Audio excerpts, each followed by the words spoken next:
Hi friends, அஸ்ஸலாமு அலைக்கும். இன்னைக்கு டுடே லஞ்ச் நம்ம வீட்டில் என்னென்னு பார்க்கலாமா? வாங்க வீடியோக்குள்ளே போகலாம். என்னோடய வீடியோ ஃபஸ்ட் டைம் கண்டிப்பாக சப்ஸ்கிரைப் பண்ணி ஸ்கிப் பண்ணாமல் பாருங்கள். என்னோடய வீடியோக்கு எல்லாமே சப்போர்ட் பண்ணுங்கள், சப்ஸ்கிரைப் பண்ணுங்கள், லைக் பண்ணிவிட்டு பாருங்கள். இன்றைக்கி மதிய லஞ்ச் நம்ம வீட்டில் என்னென்னு பார்த்தீங்கன்னா ரொம்ப சிம்பிளான டிஷ்ஷு தாங்க. சாம்பார், முள்ளங்கி சாம்பார், வெங்காயம், முட்டை, பாவக்காய் பொரியல் தாங்க. அவ்வளோதாங்க இன்றைக்கி சண்டே ஸ்பெஷல். சாம்பாருக்கு பருப்பு, தக்காளி, வெங்காயம், பூண்டு எல்லாம் போட்டு எல்லாம் வேக வச்சு தூக்கி ஊற்றியாச்சுங்க.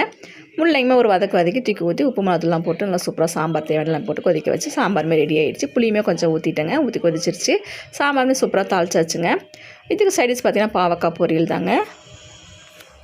பாவக்காய் பொரியல் வெங்காயம் நிறையா போட்டு பொருசாக கட் பண்ணி அந்த மாதிரி பொரிச்சோம்னா சூப்பராக இருக்கும். நல்லா சாப்பாட்டில் போய் பிசைஞ்சு சாப்பிட செம்ம டேஸ்ட்டாக இருக்கும். என்னோடய மாமியாருக்கு அது ரொம்ப பிடிக்கும். அடிக்கடி அது மாதிரி தான் செய்ய சொல்லிட்டு இருப்பாங்க. பாவக்காய் வாங்கினாக்கா இந்த மாதிரி சிப்ஸ் மாதிரி பொரிச்சோம்னாக்கா நம்ம பசங்களுக்கும் ரொம்ப பிடிக்கும். சாம்பாருக்கு இந்த மாதிரி பக்கோடா மாதிரி நல்லாவே இருக்கும். அதனால் அந்த மாதிரி பசங்களுக்கு பிடிக்குமே சொல்லி அது மாதிரி பொரிச்சிட்டேங்க. ஏன்னா மாமியாருக்கெலாம் வந்து வெங்காயம் போட்டு ஒரே ஒரு தக்காளி போட்டு நிறையா வெங்காயம், பாவக்காய் எவ்வளோ இருக்கோ அதுக்கு தகுந்த மாதிரி வெங்காயம் போட்டு சொல்லுவாங்க. போட்டு அது மாதிரி அப்படியே கொதன்னு பொரிச்சோம்னா சாப்பாட்டில் போட்டு சாப்பிட்டா சூப்பராகவே இருக்கும். பாவக்காய் பொரியல் பசங்களுக்கு அப்படி பிடிக்க மாட்டேங்குது, இது மாதிரி தான் கேட்பாங்க. இப்போ எங்கள் மாமியார் இல்லைங்க, அவங்க மௌத்தாயிட்டாங்க. பாவக்காய் பொரியல் இது மாதிரி சிம்மில் வச்சு அப்படியே பொடிசாக அப்படி மெல்லிசாக கட் பண்ணி அப்படியே எண்ணெயிலே வறுத்து எடுக்கணுங்க. அப்படியே மொறு சிம்மில் வச்சிடணும். அப்படியே பொடிசாக செம்ம சூப்பராக இருக்கும். நல்லா மொறு பக்கோடா மாதிரியே இருக்கும். சைடிஸ் வந்து வெங்காயம் மட்டுமே கூட பொரிச்சிக்கலாங்க. பாவக்காய் சாப்பிடாத பசங்களாம் இந்த மாதிரி பொரிச்சு கொடுத்தா சாப்பிடுவாங்க. லெமன் எல்லாமே வாங்கிட்டு வந்தாங்க இன்றைக்கி. லெமனாக எடுத்து வைக்கணும். அது ஊறுகாய் போடலாமா என்ன, அம்மா வந்தால் தான் ஊறுகாய் போடலாமா எனக்கு கேட்டால் அம்மா ஊறுகாய் போட சொல்லணும். அதுக்குமே லெமன் எடுத்து வச்சுருக்கோங்க. வாங்கிட்டு வந்திருந்தாங்க இன்றைக்கி தான். லைன் போயிட்டு வந்துட்டு ஆம்லேட்டுமே ஊற்றிடலாம்.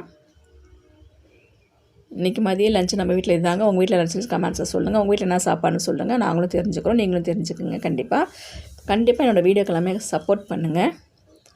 அவ்வளோதாங்க. அப்படி மேலே வெங்காயம், கொத்தமல்லி, பச்சை மிளகாய் எல்லாமே சூப்பராக போட்டுடலாம்.